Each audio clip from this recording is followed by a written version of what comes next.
Bitawan mo ako! Kunin mo na lahat ng pera ko! Huwag mo lang akong saktan! Wala ka nang magagawa. Akin ka.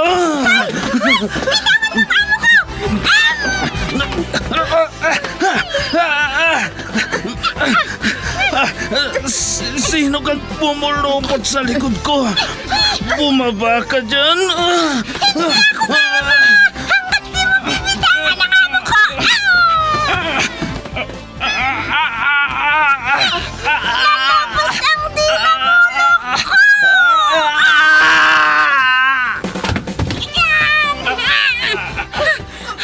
Ayan! Natumba na siya, madam! Salamat, Pepita! Salamat! Super Pipita, ang balikbayan na OFW, survivor mula Iraq, palaban sa hirap at nakahandang magsakripisyo sa ikabubuti ng karamihan, kabilang sa mga naturingang bagong bayani ng bansa. Super Pipita, isang dula na kung saan inyong mapapakinggan ang iba't ibang pakikipagsapalaran ng isang OFW. Super Pipita, mula sa Lovelet Artist and Talent Center Drama Productions, handog sa inyo ng #1 and most trusted radio network in the country, Bombo Radio Philippines. Basta Radio Bombo.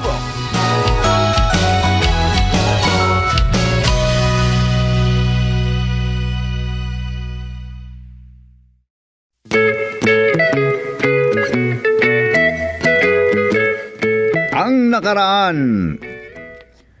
Sobrang nainis si Boboy dahil hindi nila mahintay ni Aling Constancia si Pipita.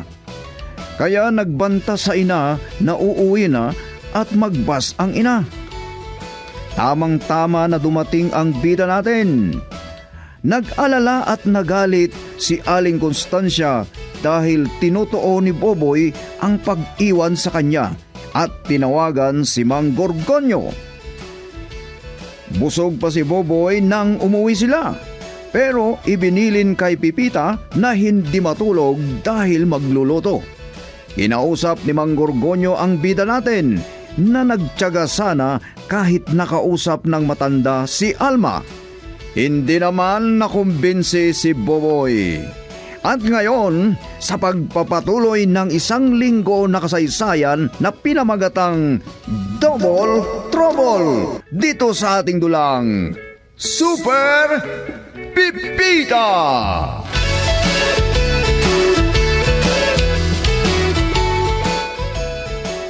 Pagtiyagaan mo si Boboy, Pipita. Pinalaki sa loho ni Constancia. Kaya kahit kumot niya ay di maitiklop. Kahit nahuhubaran na ang punda ng mga unan. Talagang ganyan ang anak na mayaman, sir. May katulong na o utusan. Si Boboy ba ang nagkwento sa iyo na pinapagalitan ni Pitang noon kaya siya nagsawa? Kung gawin ni Boboy yan sa iyo, tawagan mo ako. Ako ang bahalang kumausap sa kanya. Sige po, sir. At salamat. Alam niyo akong pagmalasakitan. Magkaiba ang ugali naming mag-asawa. Oo nga po. Hindi ka pa pala nakaligo, Gorgonyo. Makisakay sana ako sa kotse mo. Sige na, Pipita. Pipita, halika nga dito. Kumilos ka na agad, Pipita. Opo, madam. Isa rin niyang si Constancia. Kung sige ang sinabi, hay nako, hindi rin makapagkintay kahit ilang segundo lang.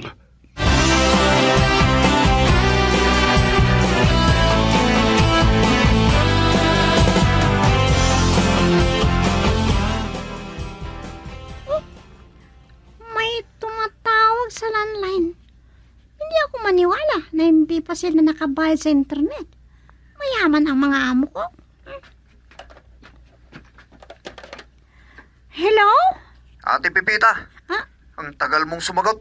Aray ko, Ang sakit ng likod ko na napalo, aray. Ay, anong nangyari sa'yo, Buboy?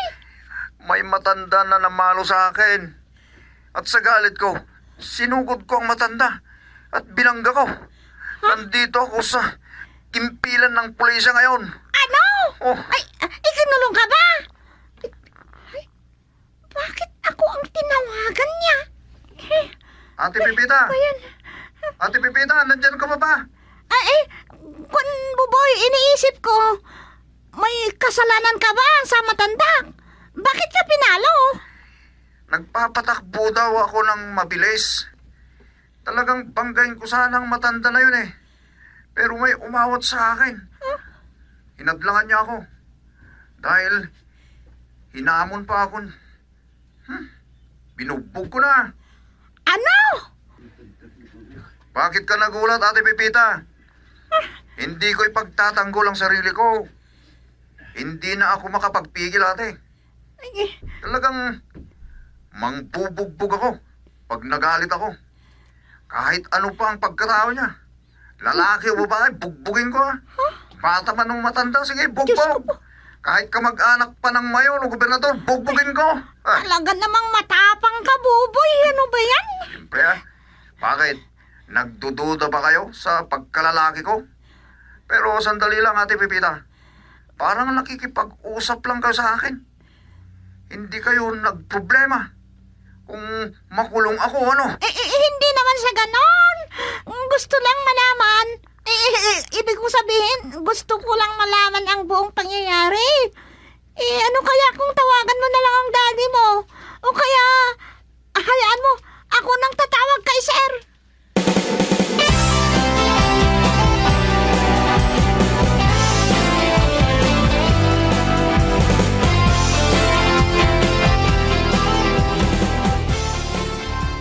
Akala ko kung papabayaan na lang niyo ako, Daddy.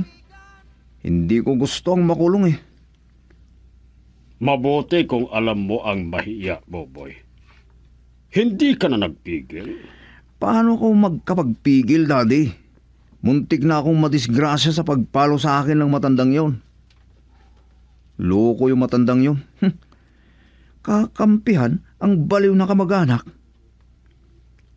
Mas malapot ang dugo kesa sa tubig, Boboy. Ganun nga, Daddy. Purki kamag-anak nila yung matandang yon. Kinampihan. Pero di ako maniwala dyan. Gusto kong uminom ng tubig, Daddy. Pero ang uminom ng dugo, never. Pilosopo ka pa. Halika na at nag-usap na kami ni Hepe. Ganoon lang, Daddy. Ipapatawag daw ni Hepe ang kapitan doon para pagsabihan ang matanda na yon na namamalo ng nagmamaneho ng motor. Pero iwasan mo nang pumunta kayo ng barkada mo sa ganong lugar, ha? Bakit ako matatakot, Daddy? Minsan pa namamalo ang matandang yun. Buhatin ko, saka ko itapon sa ilog. Ha! Huwag ka naman sanang ganyan, Boboy. May ilog ba doon? Nagtataka lang ako. Bakit may tulay sa lugar na yon?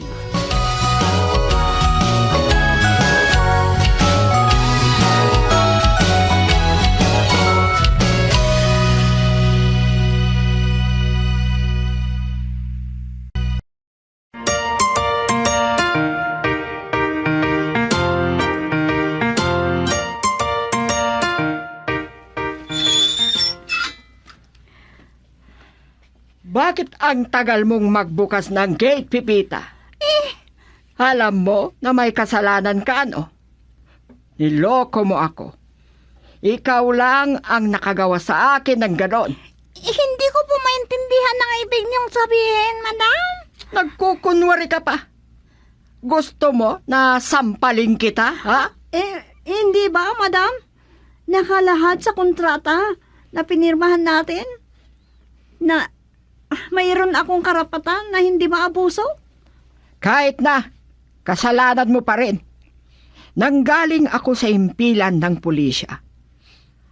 Ang sabi ng napagtanungan ko na pulis, wala raw doon si Buboy. Saan bang himpilan ng pulisya ang pinuntahan ninyo?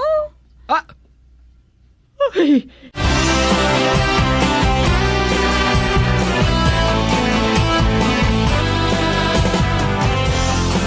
Hayop ka na matanda ka.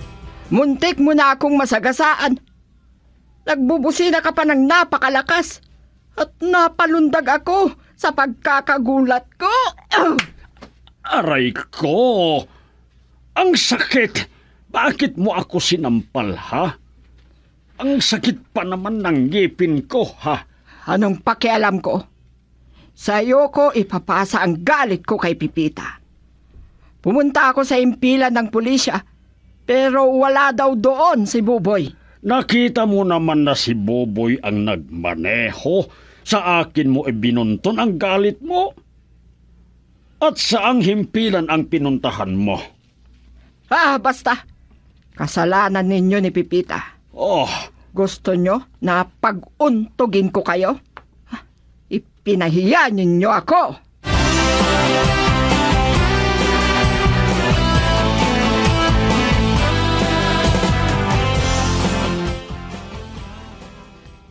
Ano ka mo?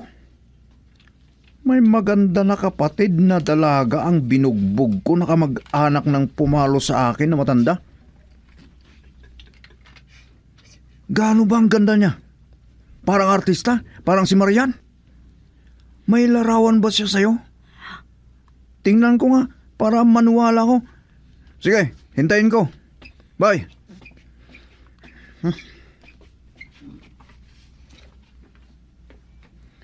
Oh, Pipita. Ito na ang pinatimpla. Diyos, Sir Buboy. Salamat, Ate Pipita. Wala bang alak? Wala, sir. Loko. Hindi ako maestro. Marespeto pala si Ate Pipita ng katulong namin ah. Masipag at maganda. At nasaan na? O sige, tingnan ko.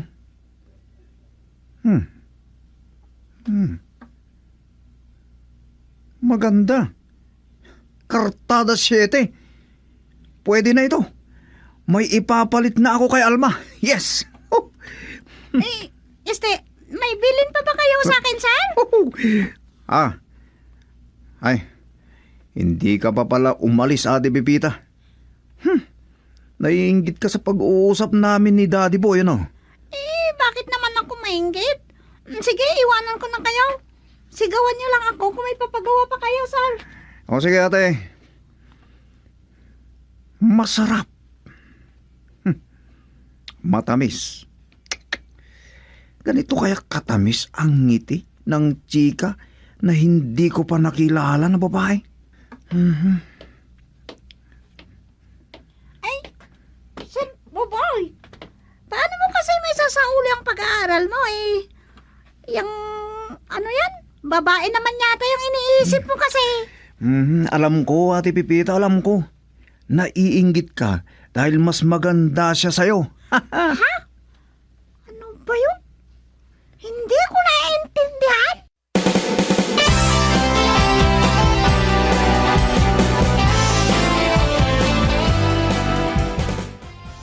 sige na nga, Major. Matagal ng plano kong pumasyal dyan sa bahay nyo. Busy lang kasi ako, kaya hindi ko maharap. At saka, dahil sa negosyo ko. Ikaw lang ah. Si Boboy, sabihin ko sa kanya kung gusto niyang sumama sa akin. Alam mo pala, nasa Maynila si Mila, nagre-relax siya. Pansinin mo pa. Meron ka namang dalagang certified public accountant. Ano? Gusto niyang magsundalo?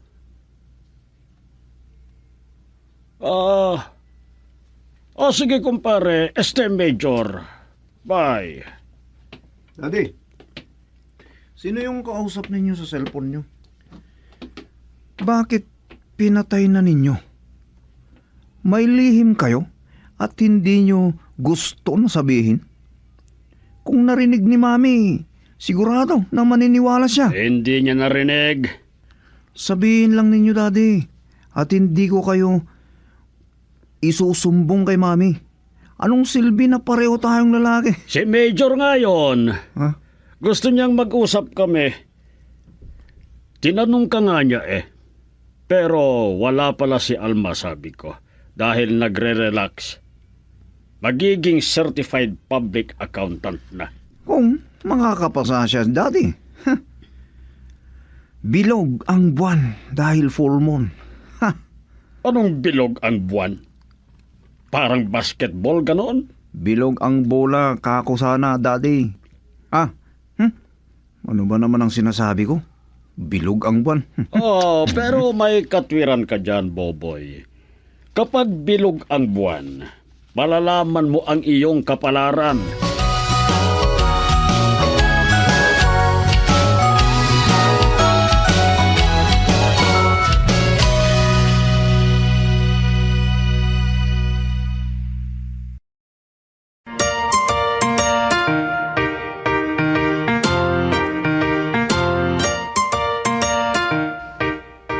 Ano ba ang mag-ama na yan? Kung ano na lang ang pinag-uusapan nila. Oh, Pepita, nandyan ka pala. May sasabihin ka ba sa akin? Madam, kung wala kayong gagawin sa kwarto ninyo, uunahin ko na lang nalinisan. Ikaw, kung yan ang gusto mo, uupo na lang muna ako dito sa sala. Pupunta na po ako doon sa kwarto ninyo. Sandali lang. Kausapin mo si Gorgonyo. At tawagin mo si Buboy dahil gusto ko siyang makausap. Nasa kwarto pa si Gorgonyo. Narinig ko ang pinag-usapan nila. Pupunta na po ako sa kwarto ni Sir Buboy, madam. Oo. At kausapin mo si Gorgonyo kung pupunta ka sa kwarto namin.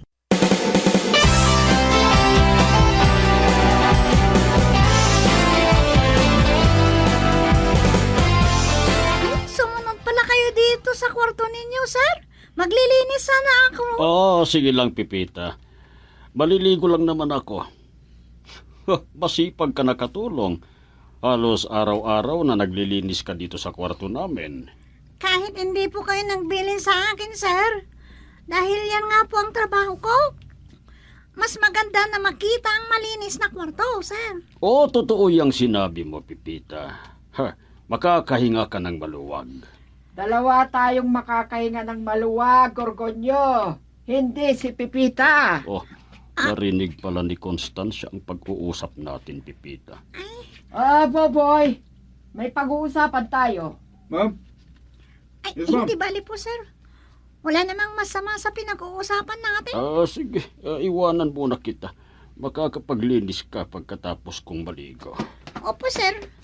Hindi naman po matagal na linisin ang kwarto ninyo. Ay, nako. Alam ko, matagal na maligo si sir. Tamang-tama lang.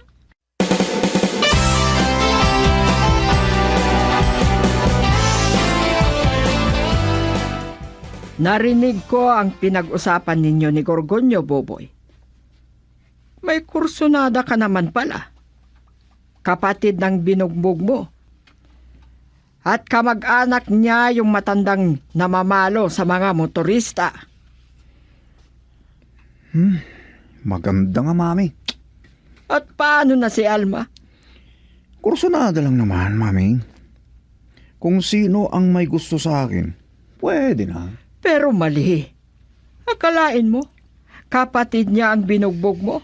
Ay, baka gantihan ka. Hindi ako takot, Mami. Ang kapatid niya ang aasawahin ko. Hindi yung gaya ko na magaling kumain din. Pero pareho na ayaw sa akin. Kaya si Pipita na lang. Ano ka mo? Si Pipita? Ha? Hindi ka na nahiya? Para kang gutom na magkanobya? Kahit katulong, papatulan mo?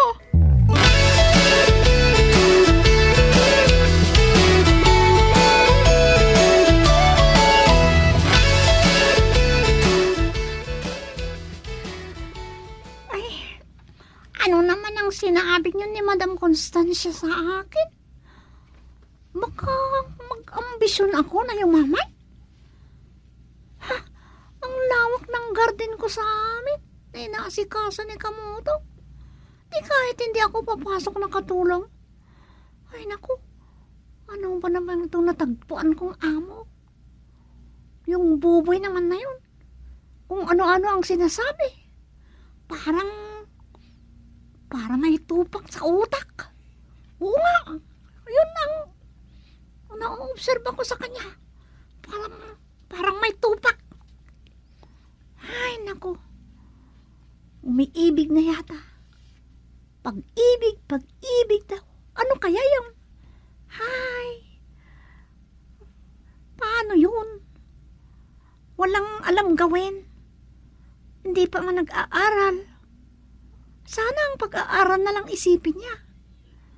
Dahil kahit mayaman ang magulang niya, ay, hindi siya mayaman.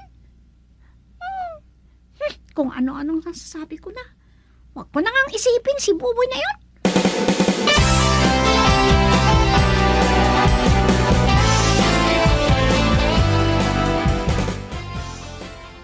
Yan ba ang pinag-aalala mo, Constancia? O parang hindi mo kilala ang anak mo? Kung ano-ano na lang itong sinasabi niya. At ano ang ibig mong sabihin? Baliw ang anak natin. Naku, kapag nalaman niya yan, baka ikaw ang susunod niyang bugbugin. Ano ba yung sinasabi mong yan? Bugbugin niya akong ama niya? Kasalanan mo. Kalukuhan niyang sinasabi mo. Pakinggan mo ako. Nadadamay pa si Pipita, Constancia. Biro lang yata yan. Biro kong biro. Pero ayaw kong isipin yan. Hindi ang bagay na yan ang pagawayan natin. Ang pag-usapan natin ay kung paano natin makumbinsi si Boboy na ituloy niya ang kanyang pag-aaral. Walang alam ang mga barkada niya, kundi sulsulan pa nila na di mag-aral. Nako, kasalanan na naman ang mga barkada niyang sinasabi mo. Nasa kanya yan, Constancia. Ay nako, iwan na nga kita dito. Iniwanan talaga ako. Tawagan ko si Major. Kung maharap niya, kahit mamayang gabi, baka makalimutan ko pa.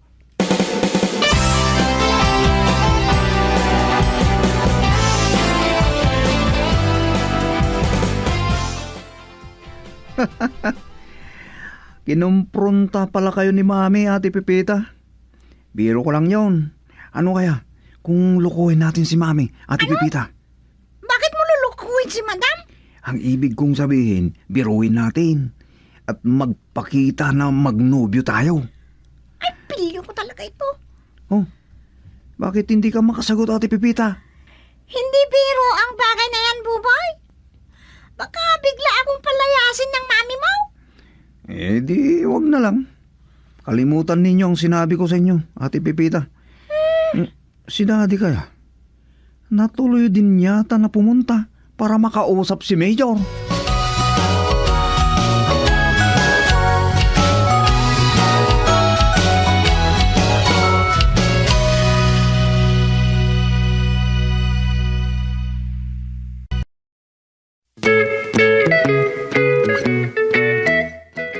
Ano pa ang susunod na mangyayari sa isang linggong kwento natin na pinamagatang Double Trouble dito sa ating dulang Super Pipita?